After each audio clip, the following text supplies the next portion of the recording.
What you doing, Jerry? Putting this driveshaft sensor on here. This will make or break whether or not this thing will go down the road or not.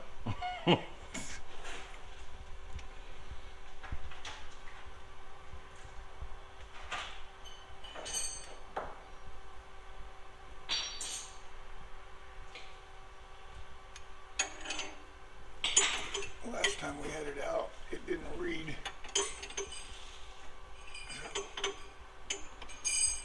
Put a new one on it. Why do you need it to read? This is how you power manage this bitch on the street. Basically, your traction control and everything works off of this sensor right here. Makes sense why you need it. Yep.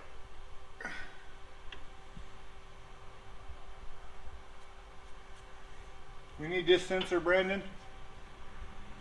He's not over there. He left. Or he's in it. Brandon.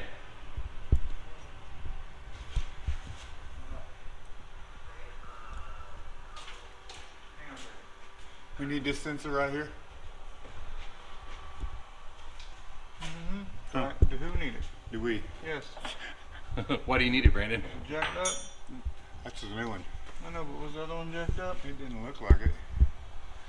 I adjusted that one the same as the other one was. Tell the viewers why you need that sensor. That will make or break whether this thing's going down the road or not. Huh, Brandon? Yep, that's your power management. That tells the car what your drive shaft's doing. So it's kind of important. It's the most important sensor on the car. Well, it's new.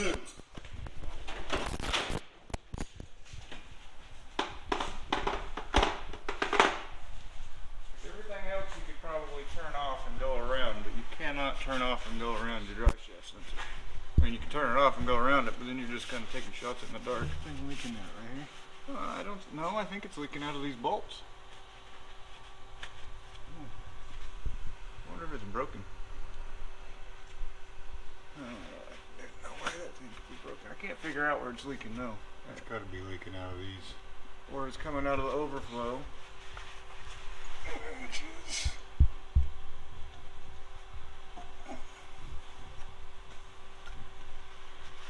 have an overflow. I don't know.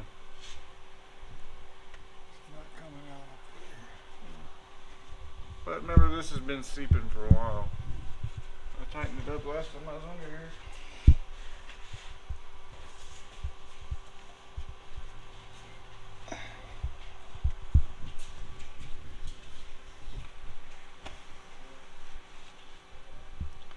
That rear end's been in here for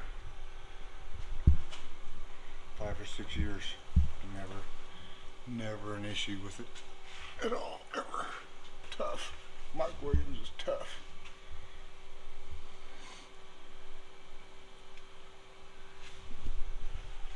So it's doing a little maintenance.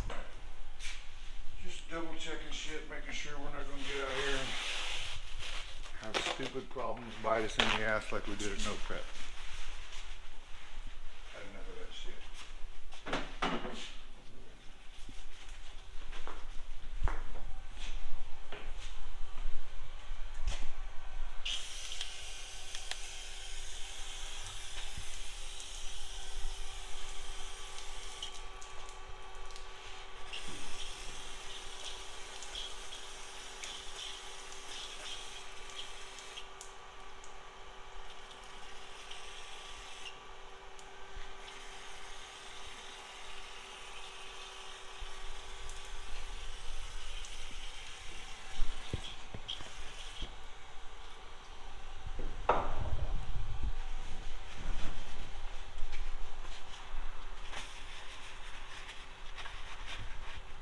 So we've had a bunch of questions, people giving us suggestions of videos and topics. So one of the main things, I know we've covered it before, talked about it before, but one of the main things that we keep hearing is like, how did you come up with the name Monza? And you drive a Camaro. And no, it's not Mazda, it's Monza. Mazda. Yeah. Actually, I did not even come up with that name. This is kind of a long story. But when we used to go street racing, we would meet up on 39th Street at night at Sonic. And this is back when I first met Murder Nova. Actually, I had been on the list longer than him. Anyway, I had met him, we got to be pretty good friends, and he showed up one night up at Sonic, and he had been watching the MMA fights at his house. He showed up there about midnight. I think he was about half lit. He couldn't remember my name, and he kept calling me Monza. Well, everybody heard that, and it stuck. So from that point on, I've been Monza, which I'm fine with that. I've been called a hell of a lot worse.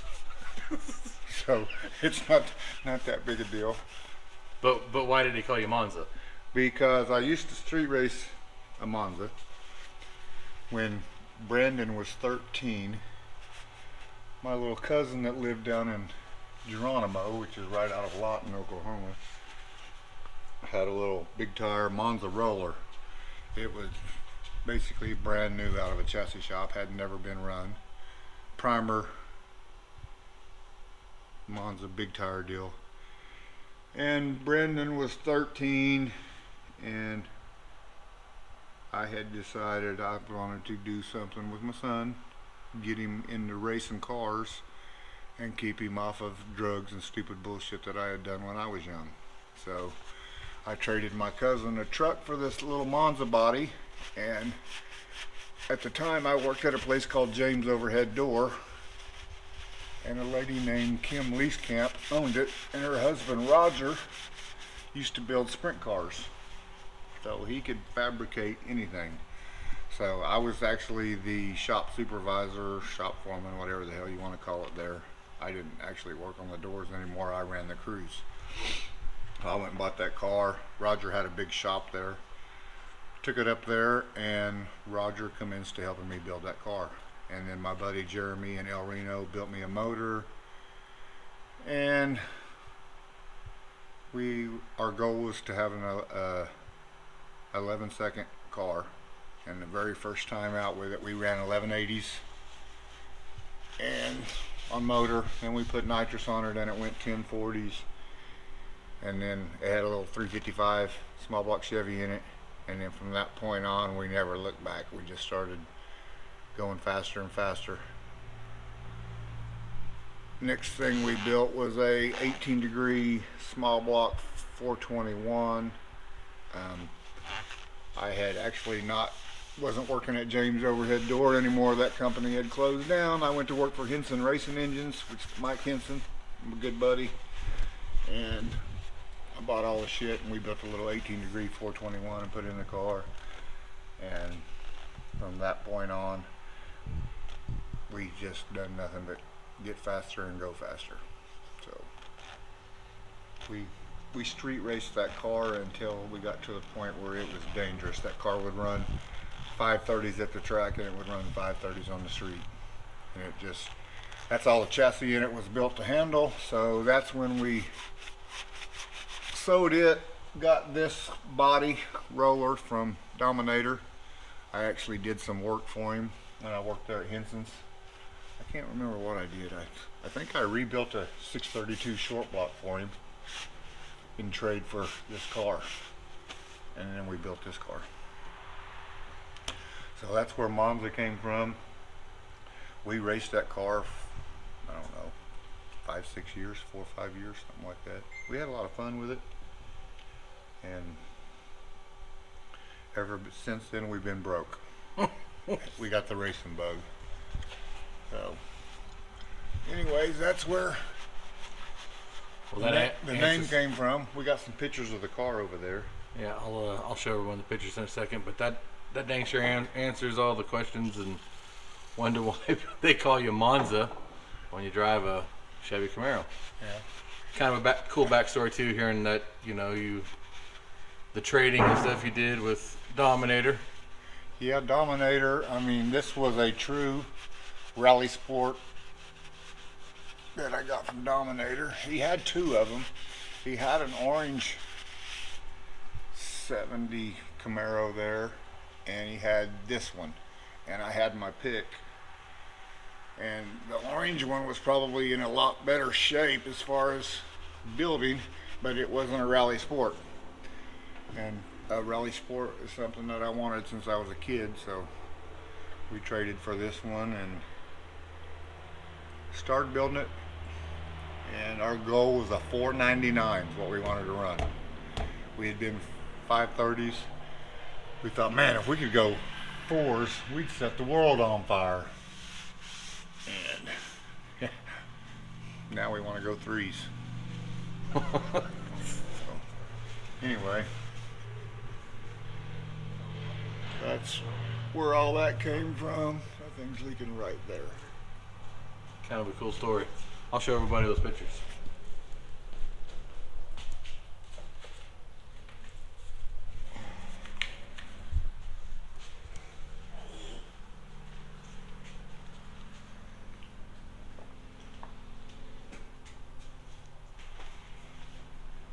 We actually had that car on Rich Christensen's arm drop deal once. That was my first outing on TV ever.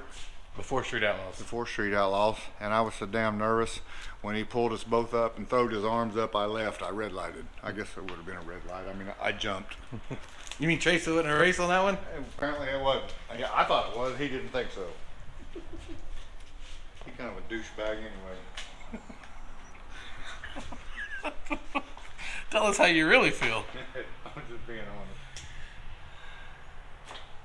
That was in Ennis, Texas. First time I ever raced in Ennis, Texas. It's pretty cool. That old car right there, I'm guessing is why I'm at where I'm at today. That right there, that picture was taken. If you look at that scrape track. There's no rubber on it. That is Denton. It was freaking 30 degrees out that day. They scraped that track. There was no rubber on it. They were first round. There was 2 or 3 freaking wrecks. Me, Chief, and Dave, and Doc, all won first round. It was all 405 left, and we ended up not getting it finished, and ended up coming home and finishing this race on the street. Who won? And Dave snookered us like a mother, because he was like. He was the one pushing for let's go home and finish it on the street. Come to find out, he was driving to Sonoma. He had done melted 3 or 4 pistons out of that bitch and wasn't going to go to the next round anyway. So his little shady ass snookered all of us. Typical Dave back then. But yeah, that's, you notice, no prep, no rubber, and she's hanging the wheels. A little small block that could. Chief had his big nitrous motor in his Le Mans then. Doc had a 565 in his Monty. And I'm pretty sure Dave had that 632 in the Sonoma. And my little 421 inch small block was hanging with all of them. How times have changed. How times have changed. Well, that gives you a little glimpse of the backstory of how Jerry became Monza. Monza, or Mazda, as some call me. Mazda Miata. That cracks me up every time we go somewhere. Hey Mazda, I'm your biggest fan. Yeah. Who's Mazda? That's what I tell them. Who's Mazda? They look at me like I'm crazy. All right, thanks everybody for tuning in. Gonna keep track of new videos every couple of days.